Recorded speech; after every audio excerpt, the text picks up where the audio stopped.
ডাইনি অপবাদে আদিবাসী মহিলাকে মারধরের অভিযোগ গ্রামের বেশ কয়েকজন মোড়ল মাতব্বরের বিরুদ্ধে। একবিংশ শতাব্দীতেও মধ্যযুগীয় বর্বরতা। ঘটনাটি ঘটেছে পুরাতন মালদার ভাবুক গ্রাম পঞ্চায়েত এলাকার একটি গ্রামে। ইতিমধ্যে এই ঘটনায় মালদা থানায় 7 জনের নামে লিখিত অভিযোগ দায়ের করেছে নির্যাতিতার পরিবার। অভিযোগ, গত বৃহস্পতিবার সকালে ওই আদিবাসী মহিলা তার স্বামীকে ডেকে নিয়ে চলে বেধড়ক মারধর। মোড়ল মাতব্বরের নির্দেশে নাকি আদিবাসী দম্পতিকে মাঝখানে রেখে ডাইনির নিদান দেওয়া হয়। শুধু অপবাদ নয়, ডাইনি সন্দেহে তাদের ব্যাপক মারধর করা হয় বলে অভিযোগ। মারধরের ফলে নির্যাতিতা মহিলাকে জুতো পেটা পর্যন্ত করা হয়। মারধরের সেই ভিডিও সামাজিক মাধ্যমে ভাইরাল হয়েছে। অবশেষে নির্যাতিতা মহিলার ভাই ঘটনার খবর পেয়ে ছুটে আসে এবং তাকে বাঁচাতে গেলে তাকে বেধড়কভাবে মারধর করা হয়। সঙ্গে ছাড় পায়নি তাদের সন্তানও। নিদান দেওয়া হয় গ্রাম ছাড়ার। ঘটনার খবর পেয়ে নির্যাতিতা দম্পতিকে উদ্ধার করে নিয়ে যাওয়া হয় মালদা থানার পুলিশ। মারধরের ফলে নির্যাতিতা আদিবাসী মহিলা অসুস্থ হয়ে পড়েন এবং বাম চোখ ক্ষতিগ্রস্ত হয়েছে। এই মুহূর্তে নির্যাতিতা দম্পতি তাদের 2 সন্তানকে নিয়ে গ্রাম ছাড়া রয়েছেন। গ্রামে ঢুকলে নাকি তাদের খুন করা হবে এমনটাই হুমকি দেওয়া হচ্ছে।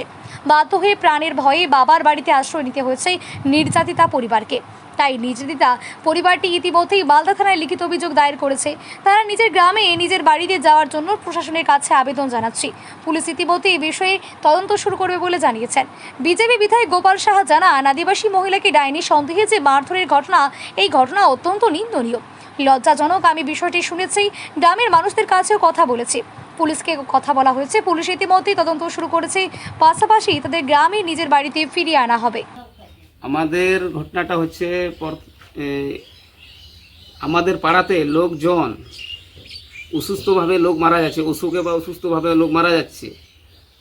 আর মারা যাওয়ার পরে লোকজন আমাদেরকে যে সন্দেহ বা ওরা মনে ভাবছে এরা একটা ডাইনি ফক্সিনভাবে আমাদেরকে সন্দেহজনক করে আমাদেরকে বলে এবার আমরা যখন বাড়ির আশেপাশে রাস্তার ওটা দিয়ে আমরা যাওয়া আসা করি, তখন ওই রাস্তাতে যাওয়ার সময় আমার বউকে বলে, তুমি ডাইনি ফক্সিন, তোমার জন্য লোকজন মরছে পাড়ার সব, এভাবে বলে ওকে ওই রাস্তার সাইড থেকে ওকে ধরে এনে তার বাড়ির পাশে মারধর করা হয়।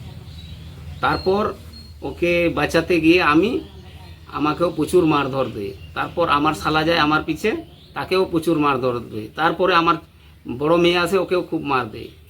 তারপর ওরা বলে, তোমরা সবাই পরিবারের ফক্সিন, ডাইনি বলে। ডাইনি বলার পরে ওরা বলছে, তোদেরকে সবাই জানে মারে দেবো, একটা ওকে বাঁচিয়ে রাখবো না। কারা বলছে এটা? বলছে প্রসেনজিৎ হেমব্রম, সোনালী মুর্মু, তারপর ওদের বাড়ির যতটা পরিবার ছিল ওদের ওখানে সবাই বলেছে এটা।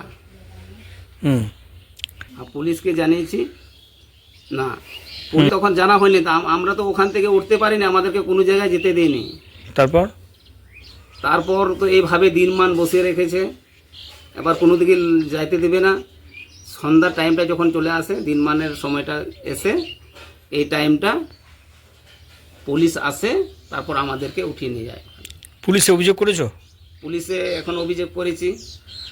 তো এখন পাড়াতে ঢুকতে পারছি না, আমাদেরকে ওখান থেকে মোটামুটি তাড়িয়ে দেওয়ার মতন হয়ে গেছে। এখন আমাদেরকে এখানে আর ঢুকতে দিচ্ছে না। এখন পাড়াতে গেলে আমাদেরকে মারবে, এইভাবে কথা বলছে ওখানে। তাহলে কদিন? এখন 4 থেকে বাড়ির বাইরে আছি, 4-5 দিন থেকে। কোথায় আছো এখন? শ্বশুর বাড়িতে আছি।